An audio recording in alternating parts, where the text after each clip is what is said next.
శ్రావ్య advocate గారు ఎవరైతే ఉన్నారో ఆవిడ్ని కూడా అలాగే చేసి వాళ్ళ నాన్నగారు చనిపోయినప్పుడు వాళ్ళ ఇంటికి కూడా వెళ్ళిపోయి బొకేస్ పంపించి బొకేస్ డబ్బులు బిల్లులు పెట్టుకోవడం, బుక్స్ పంపించి గిఫ్ట్ ఇచ్చాను అండం, నాకు షర్ట్ ఇచ్చింది అండం, నాకు అండర్వేర్ ఇచ్చింది అండం, అండర్వేర్ కి హోల్స్ ఉన్నాయి అండం.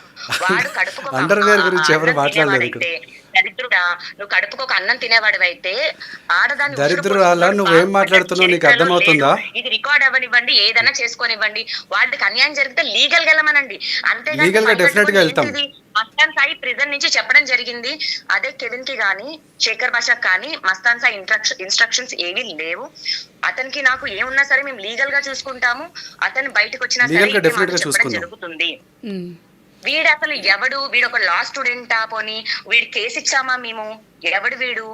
అంటే ఇప్పుడు ఏదో పోలీస్ స్టేషన్ లో చేతులు కట్టుకొని వచ్చాడు నందు గారు, హెల్ప్ కావాలని చేతులు కట్టుకొని వచ్చి దాని తర్వాత ఏదో అన్నాడు. మీరు అడగండి ఇదే మాట అతన్ని. లైటర్ కావాలి, లైటర్ ఉందా అని అడిగితే నా పాకెట్ లో లెఫ్ట్ పాకెట్ లో ఉందన్నాడు. లేదు అని అంటే రైట్ పాకెట్ లో అన్నాడు. లేదు అంటే సెంటర్ లో ఉంది అన్నాడు. ఇద్దరు ఆడోళ్ళ మధ్యలో పెట్టుకొని ఒక మగాడు చెత్తగా చండాలంగా వాళ్ళ అమ్మకి అదే నువ్వు అంటావా అంటే, నేను మా మమ్మీ ముందు అలా మాట్లాడను అన్నాడు.